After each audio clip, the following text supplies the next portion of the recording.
What's up, guys? Welcome back to Newswave. A little bit of a different setup here, mostly because as I was going through, I realized, hey, the Game Awards are going to go pretty late. So I said, Evan, don't worry about it. I'll take care of this one. I wanted to get everything down for the most part that was announced, and I think I did a pretty good job here. So we are going to go through everything pretty much that was announced at the Game Awards. That includes all the big reveals that people got excited about, as well as even the winners for, the awards at the awards show. And then also we are going to be talking about some images that popped up online for what people believe is the Switch 2, and an actual good look at what seems to be the setup for this new system from Nintendo. So if you guys enjoy this video, make sure you hit that like button, especially since it's like 1 in the morning right now when I'm making this. It does help out a lot. And if you guys are new to the channel, make sure you subscribe down below. And of course, members of the channel do get Newswave early. If you'd like to learn more about that, click the join button down below this video.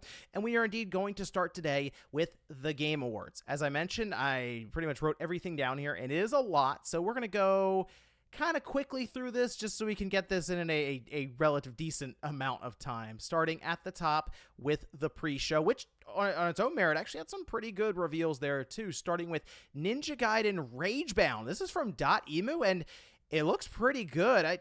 I still like how we're getting some of these more retro-inspired games. Smaller titles, sure, but obviously there's a place for that with some of the larger titles, and it's always fun to see a new Ninja Gaiden title pop up. So really cool way to kind of kick things off there with the pre-show. Then we have One Move Away, that's out in 2025. Slay the Spire 2, 2025. Dave the Diver in the Jungle, that's late 2025.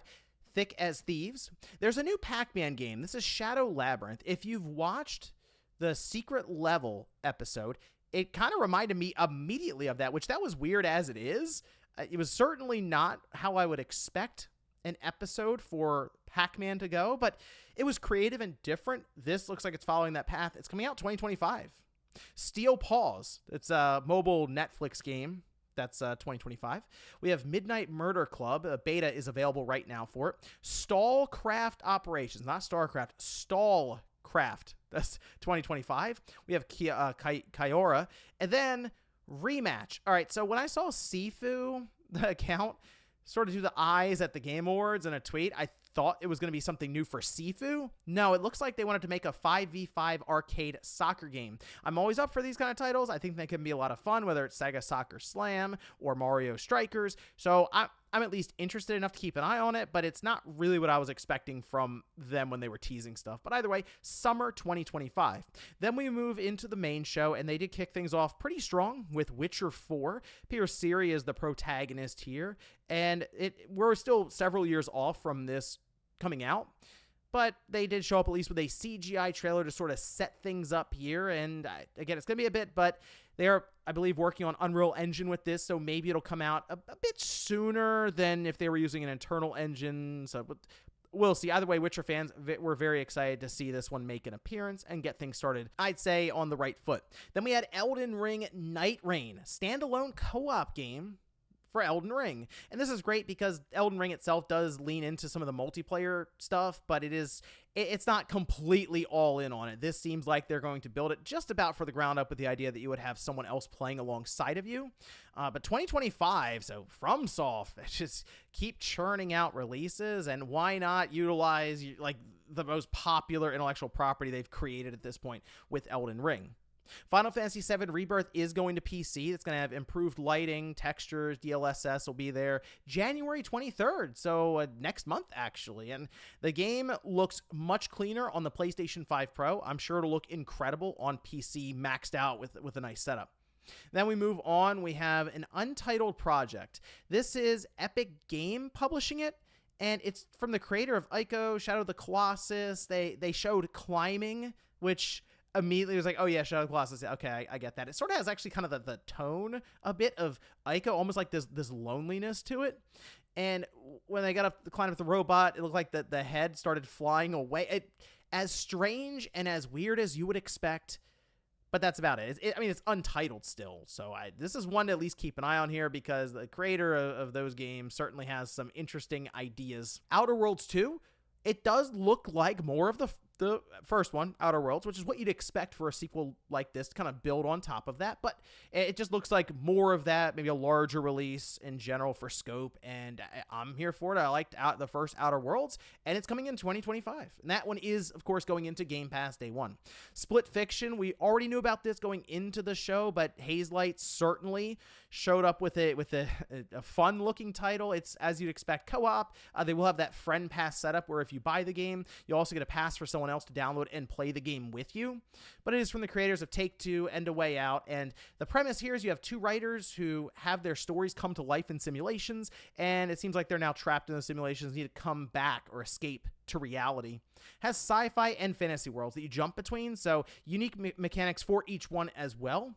But March 6th, so what, 3-4 months away? That's pretty cool to see that announcement, and then you can play it here. You don't have to wait too long.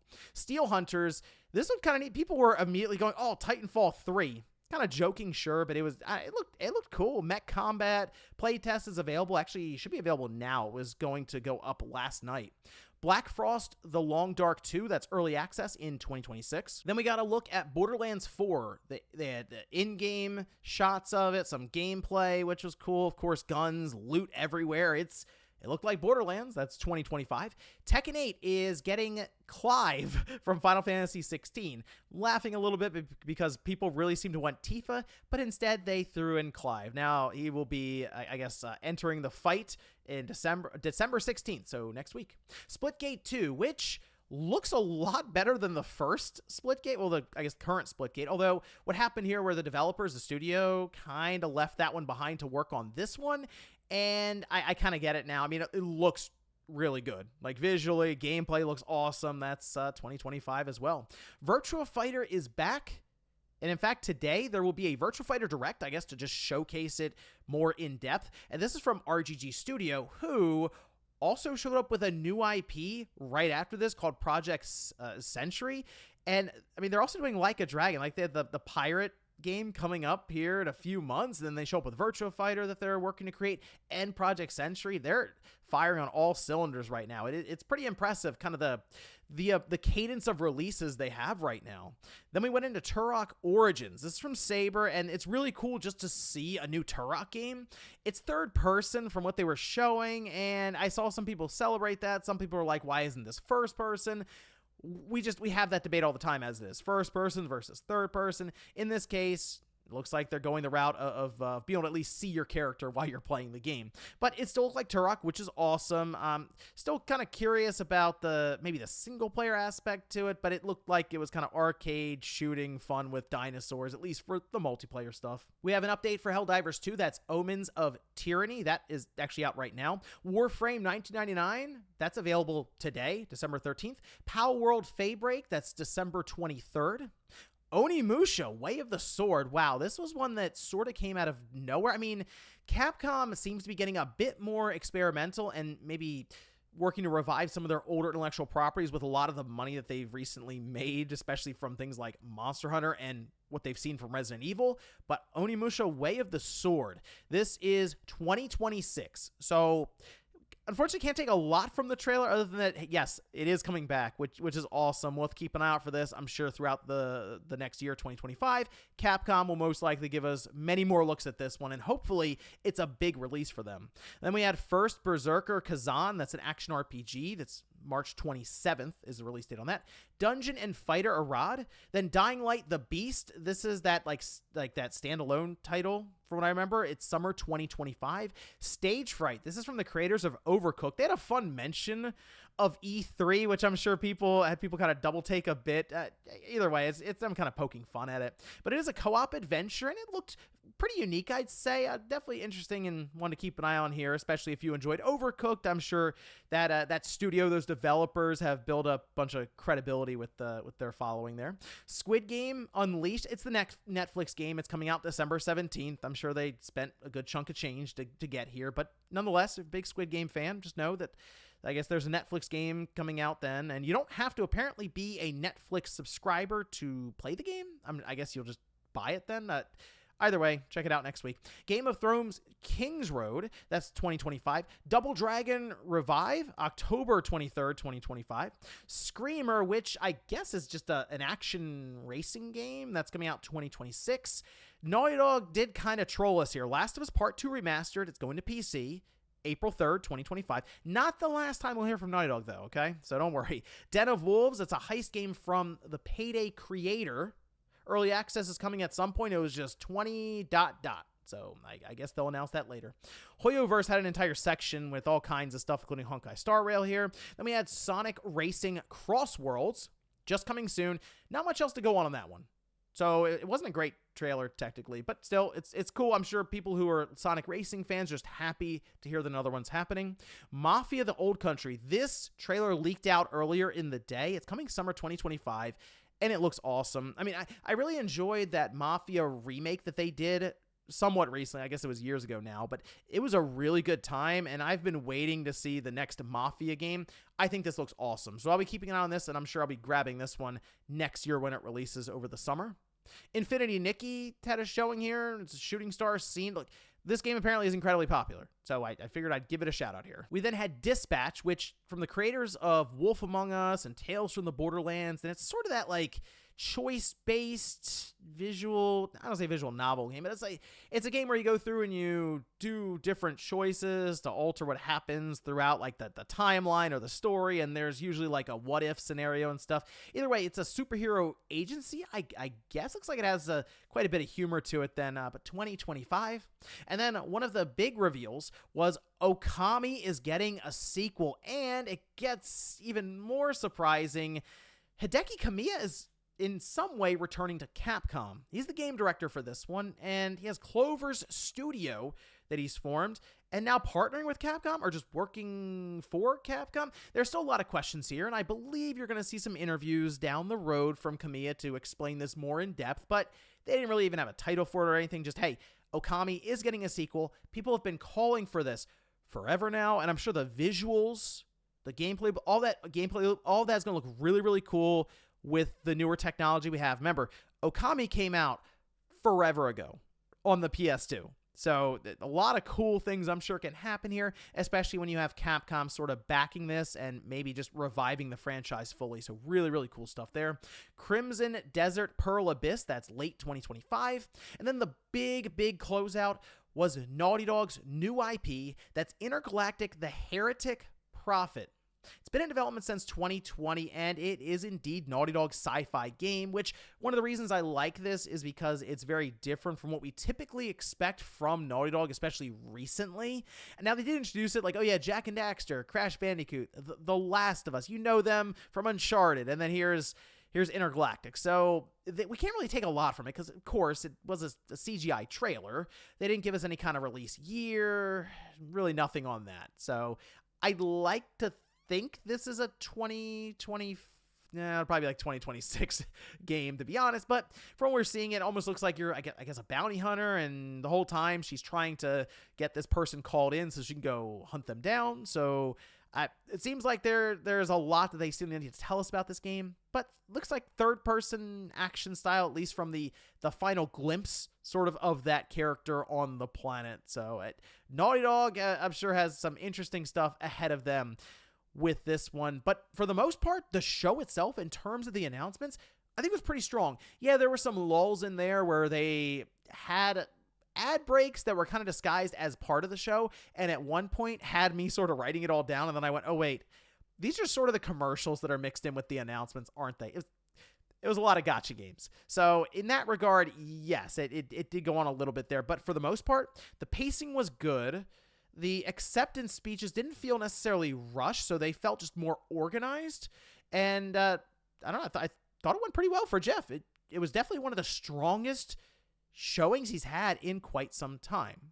But while we just talked about all of the game announcements, let's now move over to all of the Game Awards, because I wrote those down too. Starting at the top, we'll sort of rapid fire these, and I'm just going to say best now, and then just go ahead and put that in front of everything I'm about to go over. So we have fighting game, that's Tekken 8, VR, Batman Arkham Shadow, esports game, League of Legends, esports athlete was Faker, esports team, T1, Games for Impact, Neva. Innovation and Accessibility, Prince of Persia: The Lost Crown. Family Game, Astrobot. Nintendo did not take that category, which is an interesting one. Performance, that's Melina, that's Hellblade 2.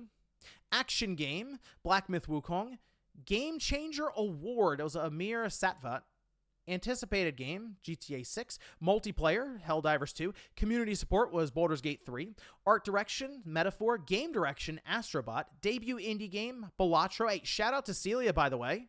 She did present this, so make sure you go by the next Game and Talk and say that you saw her there at the Game Awards making a presentation. Pretty cool stuff to see her up there on stage. We have Action Adventure, that's also Astrobot. RPG was Metaphor. Content Creator of the Year is Queso. Shout out to the Waffle House. The picture they used in front of like the Waffle House. We have a sports racing game, EA Sports FC 25. Sim Strategy was Frostpunk 2. Best Ongoing, Helldivers 2. Adaptation, Fallout. Music, Final Fantasy VII Rebirth. Independent game was Balatro. Mobile game, Balatro. Audio, Hellblade 2. Player's voice was indeed Black Myth Wukong. Narrative was Metaphor. And then finally, the big one, Game of the Year was Astrobot, which is actually the footage you've been seeing this whole time. So very, very strong showings here from Balatro and certainly Astrobot. Taking Game of the Year, it was pretty big there for Team Asobi with a game like that. But also Astrobot swept, I think, every category it was in. So big, big win there for Team Asobi and Astrobot. But also, I mean, think about with Balatro, one person made that game, and it certainly showed up a lot here at the Game Awards. So it really goes to show just how accessible it is to make games that can see critical acclaim and even recognized on stage. So honestly, if that's not inspirational for any aspiring game developers out there right now, I don't really know what else is. But again, for the most part, they went through a lot of these awards quickly. Yes, there were some rapid fire, but no one really seemed rushed off the stage. Everyone seemed happy with their acceptance speeches. And this was, I think, a moment where Jeff actually shined, being able to organize this stuff and still get things done. Yes, a few minutes past 11, so just over the 3-hour mark for the main show, but it actually went through really, really well. So, hey, that's, I think, again, good show overall, good announcements, good awards. I think the right game won Game of the Year. So I really don't have a lot of complaints this year for Jeff Keighley outside of course, the gacha games that randomly show up in blocks of ads that, let's face it, probably pay for the majority of the show. Now, I do want to move over to the other piece of news, and yes, that does include Switch 2, which there is an accessory manufacturer that had many shots of what looks to be the device itself, kind of. Now, you can see it here, and this was shared over on Nintendo Everything as they picked it up from the accessory manufacturer, and you see kind of that teal or that light blue. That is the skin that they have. Like, they have a silicone skin that they're advertising here and showing how it form fits to the device. And people, of course, are now scouring this, and I'm not really sure. This kind of looks like a mock-up that they themselves created. However, it's become pretty clear now that accessory manufacturers either have the dimensions or have at least a rough idea as to the system itself in terms of how it looks and if they're going to be able to fit their stuff on top of it or even like around it in this case. And the big things people were pointing out, yes, there is that extra C button there. See that right below the home button? We've kind of known about that for a little while now. And people are trying to figure out what that means. Could it be cast like it can wirelessly transmit maybe to the dock and all of a sudden you have Wii U titles? Could it have something to do that really puts sharing even further than what it has now?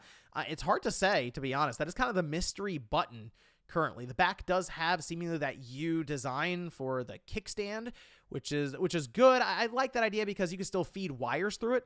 So even if it's standing up at tabletop mode, and also you do have the USB-C port still on the top as they showcase, along with 2 vents on the bottom, 1 vent at the top, headphone jack, and they do have extra buttons on the back of the Joy-Cons, which some people were curious what that is. To my understanding, that would be the latch that would detach those Joy-Cons. So when you grab the Joy-Con, you'd actually kind of pull out and away from it, along with sort of how that button's set up. So it should most likely be one fluid motion. I'm still interested to see how these magnets are going to hold up and if we won't have any weird issues when it comes to Joy-Cons just become detached by accident.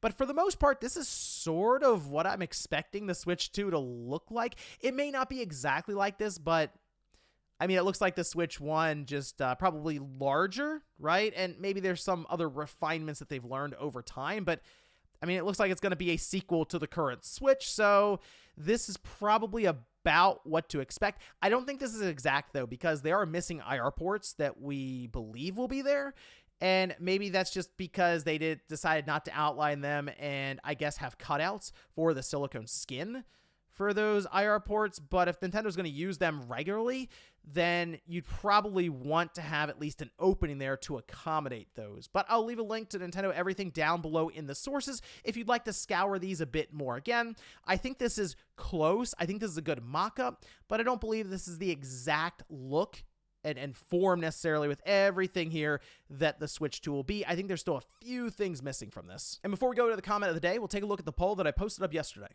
where I ask, give the Game Awards a grade. Look at that. We have a B at 48% and then an A at 24%. Wow, 72% of people were pretty happy with the Game Awards this year. So the fact that the lowest one is D, which there are times we'll talk about the show and it's like F is the second most voted one or third most voted one. D is like the last on the list. I can't even do F anymore because for some reason YouTube took away the fifth option. I don't get it. But nonetheless, I think it's a pretty good show, and I think most people agree with it at this point, whether it was just the Game of the Year winner was what people wanted, or the pacing of the show, or just the announcements. For the most part, it felt like it flowed pretty well, and people seem to be reflecting that online. And we'll finish up with the comment of the day, as you're seeing here. This is from Wolf Phoenix, who says, I've honestly seen more hype for the Sonic 3 movie than the Game Awards. Still hoping for a Silksong release date announcement, though. Oh, well, you can keep hoping. Who knows? I mean, there's always tomorrow, right? But in this case, you mentioned the lack of hype for the Game Awards. It does kind of feel like Jeff sort of learned something from past events where maybe he didn't mean to, and he accidentally hyped it up more than he was trying to, although his job is to be the hype man. But in this case, he did kind of let the show do the talking, and maybe that's just because it's to a point where it's a big enough show that, I mean, look, people online were hyping it for him. He didn't say anything. And people were out there like, look, well, there's going to be some big announcements that might break the internet. I will admit, Okami coming back, it's up there. It is. I don't know if that's break the internet worthy, but it's at least cracked the internet a little bit, I think, having Kamiya go back sort of to Capcom like old times. But yeah, I think that's a strategy we should see Jeff maybe employ more going forward. Let the Game Awards show do the talking even afterwards, because if it's good and people feel like they had quality content there, well, they'll just tune in next year just on their own. And ladies and gentlemen, that's going to do it here for Newswave. If you enjoyed this video, guys, hit that like button. If not, hit the dislike. Leave comments down below about everything we talked about here today. If you missed yesterday's Newswave, I'll leave it up here in a card, or maybe you want to see some of my initial reactions, legitimately minutes after the Game Awards ended, I'll leave that right below. Thanks, guys, for watching. Have a great weekend. I'll see you back here Monday morning, 8 a.m. Eastern Time for Newswave.